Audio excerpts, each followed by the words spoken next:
मुख्यमंत्री ने मैया सम्मान योजना के तहत दक्षिणी छोटा नागपुर की लाभार्थियों के खाते में सम्मान राशि की हस्तांतरित महिलाओं के सशक्तिकरण पर दिया बल। प्रधानमंत्री का 15 सितंबर को प्रस्तावित जमशेदपुर दौरा। दक्षिण पूर्व रेलवे के जीएम ने टाटा रेलवे स्टेशन का लिया जायजा। वंदे भारत ट्रेन समेत कई योजनाओं की पीएम दे सकते हैं सौगात। विधानसभा चुनाव को लेकर प्रशासनिक तैयारियां तेज। सीईओ ने कहा, निर्वाचन आयोग के प्लानर और एसओपी के अनुसार चल रही तैयारी, मतदाताओं की भागीदारी पर बल। और गिरिडीह में अनाज कालाबाजारी अनुसंधान को लेकर सीबीआई छापेमारी खत्म। कागजात लेकर निकली टीम। एफसीआई गोदाम संचालक और एक अन्य के ठिकाने पर चली छापेमारी।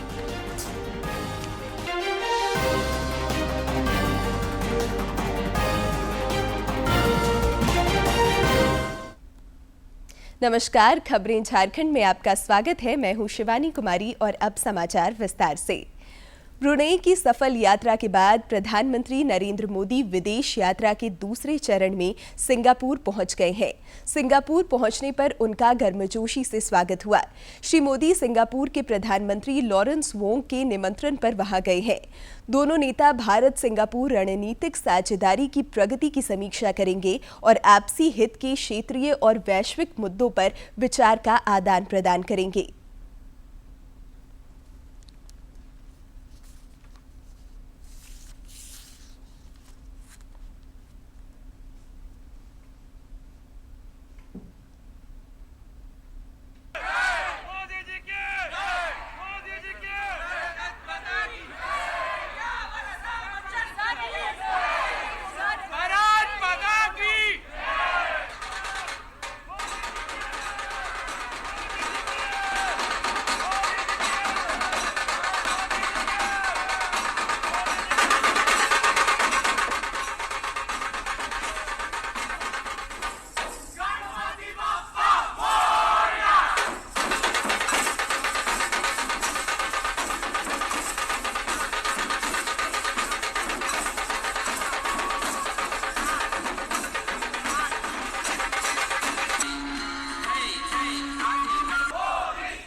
मुख्यमंत्री हेमंत सोरेन ने आज दक्षिणी छोटा नागपुर प्रमंडल के लिए झारखंड मुख्यमंत्री मैया सम्मान योजना की शुरुआत की।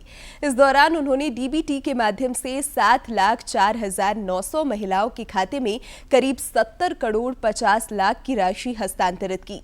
अपने संबोधन में मुख्यमंत्री ने कहा कि परिवारों के सशक्तिकरण के लिए सरकार ने यह योजना शुरू की है।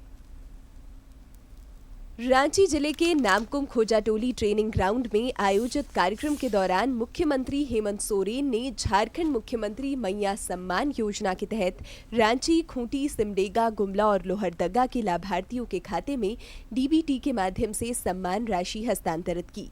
की राशि की ये सम्मान राशि का हस्तांतरण दोनों हाथ ऊपर उठाकर अपने अपने कार्ड को हवा में लहरा दीजिए। जोरदार तरीके से ये खुशियां आपकी आनी चाहिए और बहुत बहुत धन्यवाद आपकी जोरदार तालियों के साथ। और ये जो खुशियां बरस रही हैं आपकी ओर से, ये जो जन सैलाब उमड़ा है आपकी ओर से, ये धन्यवाद और आभार माननीय मुख्यमंत्री जी का, उनकी पूरी टीम का बहुत बहुत धन्यवाद।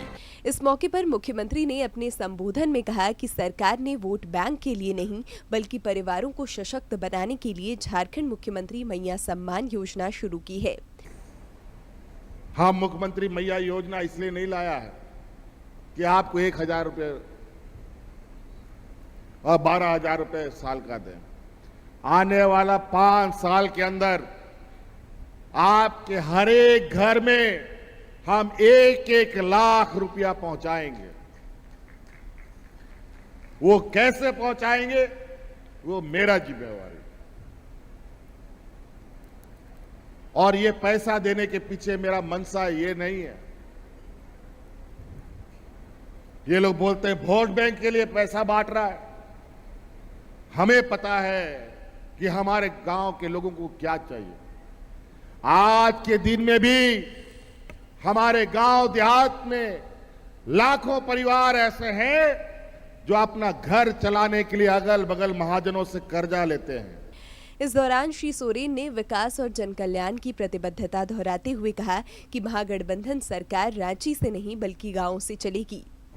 और हमने शुरू में ही कहा था कि हमारी सरकार रांची से चलने वाली सरकार नहीं है, हमारी सरकार गांव से चलने वाली सरकार है। और इसीलिए पंचायत पंचायत, गांव गांव, टोला टोला में हम लोगों ने पंडाल लगा लगा करके आप सभी ग्रामीणों की समस्याओं को जानने का काम किया था। कार्यक्रम को राज्य के मंत्री रामेश्वर उरांव और सत्यानंद भोक्ता ने भी संबोधित किया तथा बदलते और संवरते झारखंड की चर्चा की। पहली सरकार है झारखंड की जिसने अपनी राशि से, अपने पैसे से अबुआ आवास की योजना चलाई और अब 20 लाख लोगों का आवास बनने जा रहा है। आज झारखंड में यानी 4.5 वर्षों में कई आपदा, कई राजनीतिक स्थिति परिस्थितियां उत्पन्न हुई, लेकिन हमारे माननीय मुख्यमंत्री महोदय ना कभी रुके ना कभी झुके और जो गरीब का जो मूलभूत समस्या है उसके निदान के लिए हमको लगता है कि रात और दिन सोचते भी हैं, मेहनत भी करते हैं और काम भी करते हैं। इस मौके पर कांग्रेस के प्रदेश अध्यक्ष केशव महतो कमलेश, सांसद सुखदेव भगत, विधायक कल्पना सोरेन समेत कई गणमान्य लोग मौजूद थे। रांची से ब्यूरो की रिपोर्ट। इधर भाजपा के प्रदेश अध्यक्ष बाबूलाल मरांडी ने राज्य सरकार की कार्यशैली पर तीखा प्रहार किया है। उन्होंने एक सोशल मीडिया पोस्ट में कहा कि विभिन्न माध्यमों से पता चला है कि देवघर जिले के नैयाडीह में उत्क्रमित प्राथमिक विद्यालय के बच्चों को मिड डे मील में माड़ भात खिलाया जा रहा है। विद्यालय के सचिव और अधिकारियों की मिली भगत से मिड डे मील वितरण में काफी अनियमितता बरती जा रही है। श्री मरांडी ने भ्रष्टाचार के मुद्दे पर राज्य सरकार को घेरते हुए जिले के उपायुक्त को मामले का संज्ञान लेकर उचित कार्रवाई करने का आग्रह किया। भाजपा प्रदेश अध्यक्ष बाबूलाल मरांडी आज रांची के राजभवन के समीप विभिन्न मांगों को लेकर आंदोलनरत मुखियाओं से भी मिले। इस दौरान श्री मरांडी उनकी मांगों से अवगत हुए और समाधान की दिशा में पहल का भरोसा दिलाया। राज्यपाल संतोष कुमार गंगवार से आज राजभवन में कई लोगों ने मुलाकात की। धनबाद के विनोद बिहारी महतो कोयलांचल विश्वविद्यालय के कुलपति डॉक्टर राम कुमार सिंह ने उनसे राजभवन में शिष्टाचार मुलाकात की और विश्वविद्यालय की शैक्षणिक तथा प्रशासनिक गतिविधियों से अवगत कराया। बाल कल्याण संघ के एक प्रतिनिधि मंडल ने भी संजय कुमार मिश्रा के नेतृत्व में श्री गंगवार से भेंट की। डॉक्टर ब्रजेश कुमार के नेतृत्व में अखिल भारतीय राष्ट्रीय शैक्षिक महासंघ के एक प्रतिनिधि मंडल ने भी राज्यपाल से मुलाकात की।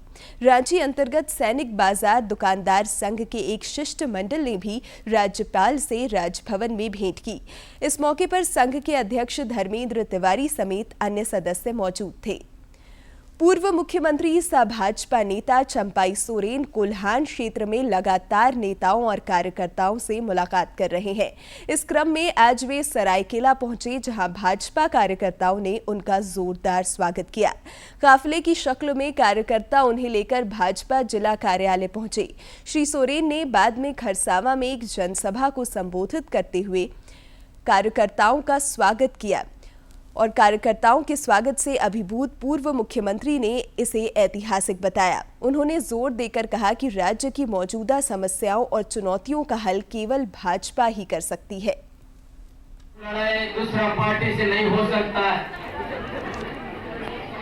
जो बांग्लादेशी घुसपैठ एजेंसिया जटिल मुद्दा है, वो दूसरा राजनीतिक दल से उस सवाल को नहीं उठा जा सकता है। इसलिए हम अपना मन में मंथन करके निर्णय लिया कि हम भारतीय जनता पार्टी में रह के हम बांग्लादेशी घुसपैठ को हम लड़ाई लड़ेंगे। आजसू पार्टी द्वारा आज रांची में मिलन समारोह आयोजित हुआ। इस दौरान उच्चतम न्यायालय के अधिवक्ता आशुतोष वर्मा ने समर्थकों के साथ आजसू पार्टी का दामन थामा। पार्टी अध्यक्ष सुदेश कुमार महतो ने सबों का स्वागत और अभिनंदन किया। इस मौके पर पार्टी के अन्य नेता भी मौजूद थे। प्रधानमंत्री नरेंद्र मोदी का 15 सितंबर को जमशेदपुर दौरा प्रस्तावित है, जिसको लेकर प्रशासनिक तैयारियां शुरू हो गई हैं। प्रधानमंत्री नरेंद्र मोदी के प्रस्तावित जमशेदपुर दौरे को लेकर प्रशासनिक तैयारियां शुरू हो गई हैं। प्रधानमंत्री 15 सितंबर को लोहनगरी आ सकते हैं। इस दौरान वे वंदे भारत एक्सप्रेस ट्रेन समेत कई योजनाओं की सौगात देंगे।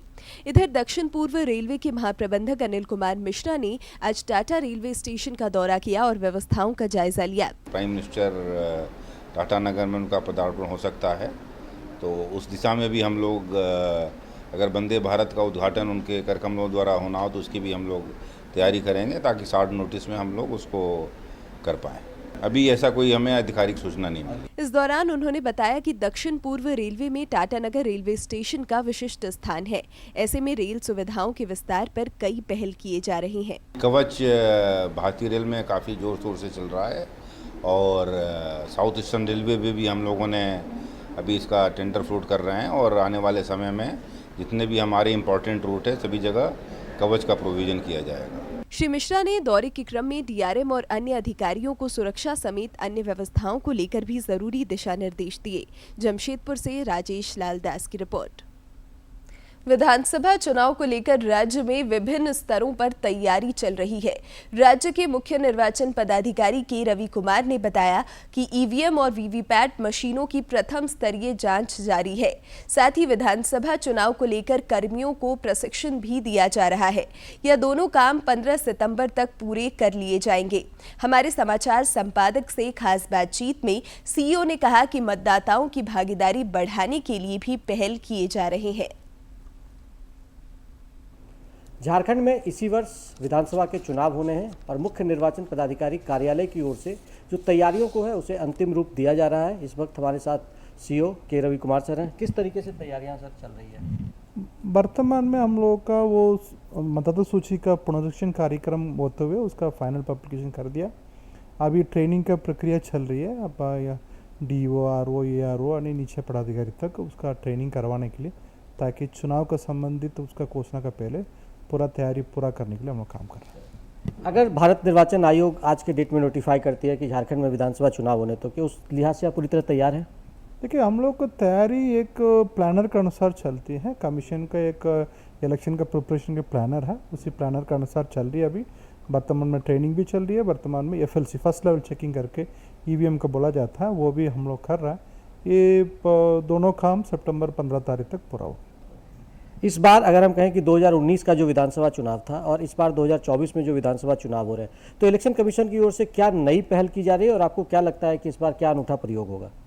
देखिए, हम लोग का कमीशन का एक निर्देश रहती है। मतलब हम लोग का वोटर एक्सपीरियंस का बढ़ाने के लिए, वोटर टर्नआउट बढ़ाने के लिए, साथ साथ में कितना भी कर्मी लग रहा है इलेक्शन में उनका भी वेलफेयर का देखने के लिए, वो सब कुछ नया देखते हुए उसमें वर्तमान में वो स्टैंडर्ड मैनुअल्स अवेलेबल है, SOP अवेलेबल है, उसका अनुसार हम लोग तैयारी कर रहे हैं। जागरूकता को लेकर क्या विशेष पहल हो रही है इस बार? जागरूकता को लेकर अभी हम लोग एक जहाँ पर हम लोग को चुनाव पाठशाला ELC वाला का एक्टिवेट कर लिया।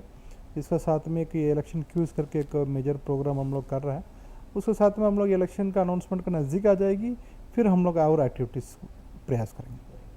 तो मुख्य निर्वाचन पदाधिकारी का कार्यालय पूरी तरीके से विधानसभा चुनाव कराने को लेकर जो गतिविधियां हैं और जिस तरह की तैयारियां हैं उसे अंतिम रूप देने में लगा हुआ है। के रवि कुमार जी से हम बात कर रहे थे, उन्होंने साफ तौर पर कहा कि जो भी नए पहल होती है वो भी लगातार किया जाता है और भारत निर्वाचन आयोग के दिशा निर्देश अनुसार सारी तैयारियों को अंतिम रूप दिया जा रहा है। अपने सहयोगी विकास के साथ मैं दिवाकर कुमार, दूरदर्शन समाचार, रांची। मुख्यमंत्री हेमंत सोरेन की अध्यक्षता में 6 सितंबर को राज्य मंत्रिपरिषद की बैठक होगी। मंत्रिमंडल सचिवालय एवं निगरानी विभाग द्वारा बताया गया है कि मंत्रिपरिषद की बैठक 6 सितंबर को शाम 4 बजे झारखंड मंत्रालय में होगी। इस बैठक में कई प्रस्तावों पर मुहर लग सकती है। गौरतलब है कि राज्य कैबिनेट की 29 अगस्त को हुई पिछली बैठक में 44 प्रस्तावों को स्वीकृति प्रदान की गई थी। गिरिडीह जिले में अनाज कालाबाजारी को लेकर अनुसंधान के सिलसिले में सीबीआई की छापेमारी खत्म हो गई है। सीबीआई ने आज एक साथ 2 जगहों पर छापेमारी की, जिसमें रामजी पांडे और गिरिडीह के एफसीआई गोदाम संचालक संजय शर्मा का ठिकाना शामिल है। इस दौरान सीबीआई ने कागजात खंगाले। बाद में कागजातों को लेकर टीम रवाना हो गई। गौरतलब है कि केंद्रीय मंत्री और कोडरमा की सांसद अन्नपूर्णा देवी ने गिरिडीह में 87,000 क्विंटल अनाज गबन का मामला कई बार उठाया था। झारखंड समेत देश भर में आजकल पोषण माह चल रहा है।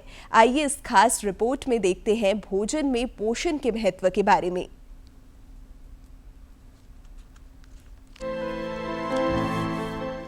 सही पोषण से कई स्वास्थ्य लाभ होते हैं और ये मानसिक व शारीरिक रूप से मजबूत बनाता है।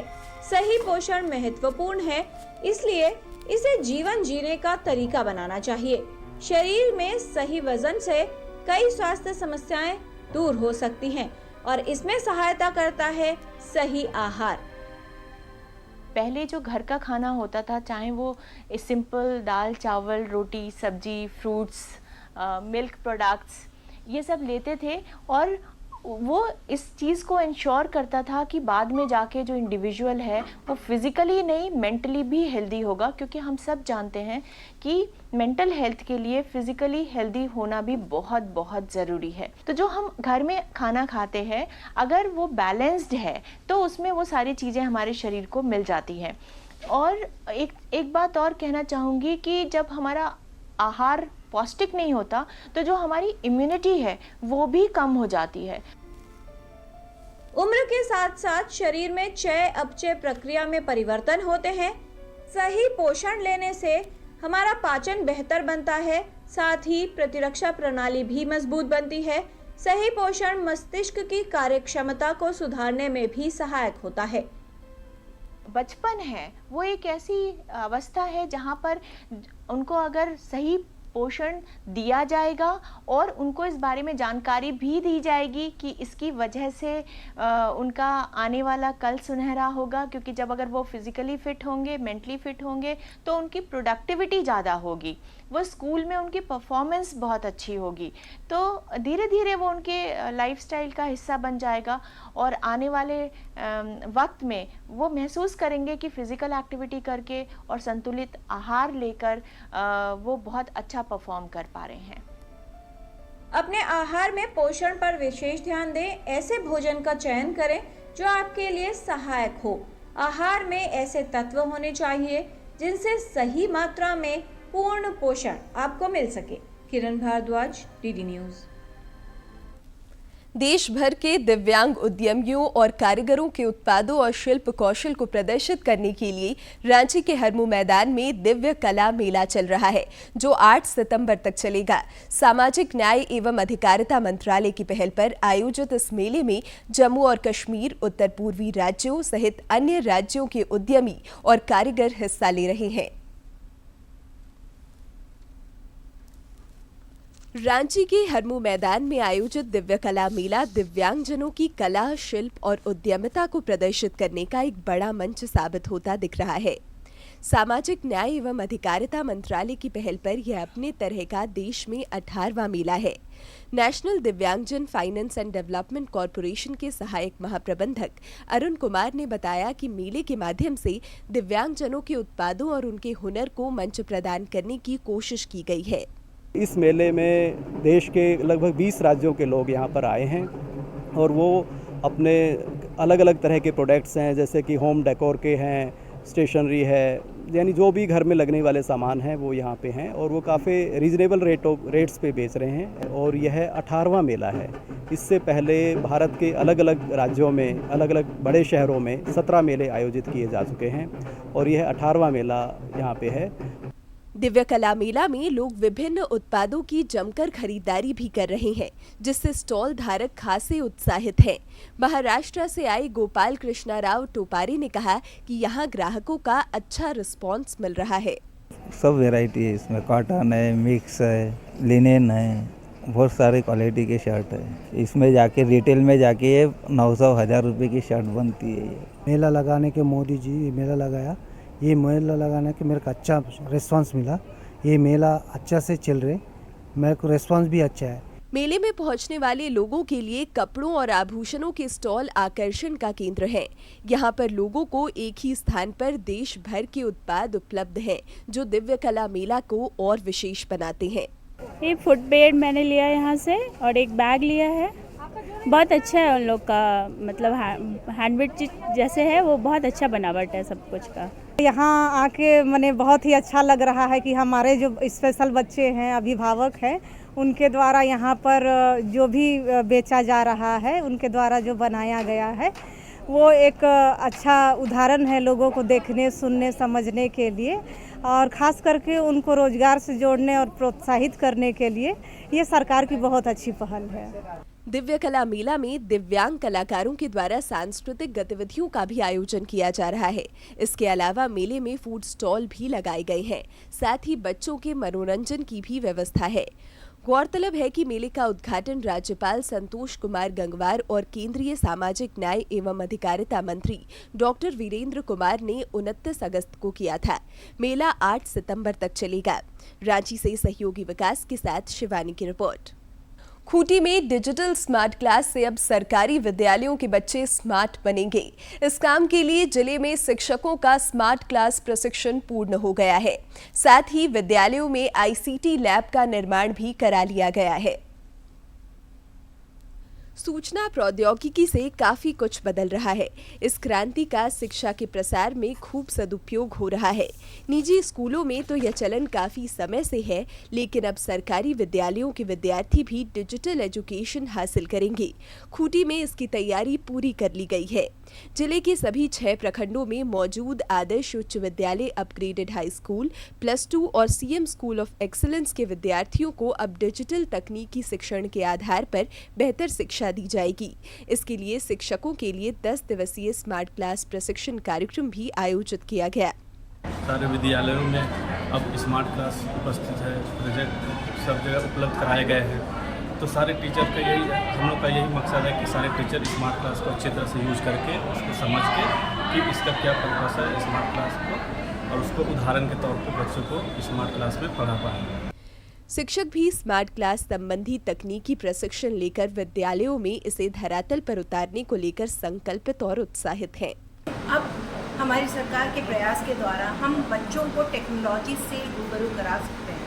हम उनको दिखला रहे हैं कि टेक्नोलॉजी यूज़ करके किस तरह से आगे बढ़ा जा सकता है, उसे यूज़ करके डे टू डे लाइफ की एक्टिविटीज़ को किस तरह से ईजी बनाया जा सकता है, और उनकी पढ़ाई के साथ साथ फ्यूचर के भी काफ़ी ऑप्शंस उनके सामने खोलकर रखे जाते हैं। आईसीटी क्लास से बहुत फ़ायदे हैं।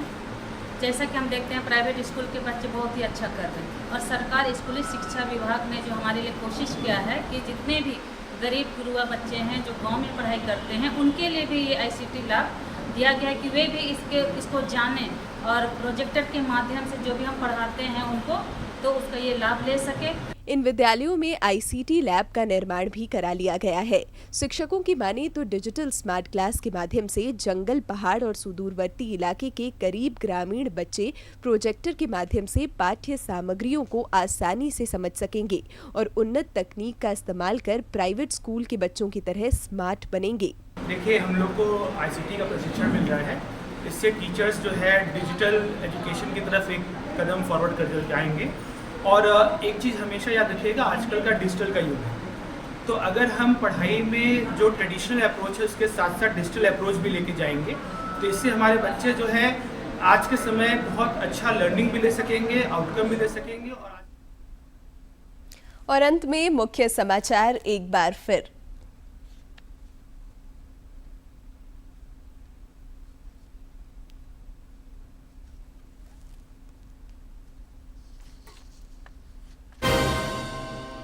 मुख्यमंत्री ने मैया सम्मान योजना के तहत दक्षिणी छोटा नागपुर के लाभार्थियों के खाते में सम्मान राशि की हस्तांतरित महिलाओं के सशक्तिकरण पर दिया बल।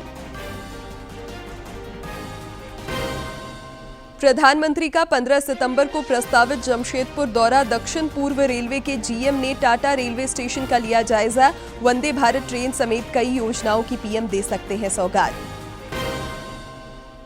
विधानसभा चुनाव को लेकर प्रशासनिक तैयारियां तेज। सीईओ ने कहा, निर्वाचन आयोग के प्लानर और एसओपी के अनुसार चल रही तैयारी, मतदाताओं की भागीदारी पर बल। और गिरिडीह में अनाज कालाबाजारी अनुसंधान को लेकर सीबीआई की छापेमारी खत्म। कागजात लेकर निकली टीम। एफसीआई गोदाम संचालक और एक अन्य के ठिकाने पर चली छापेमारी।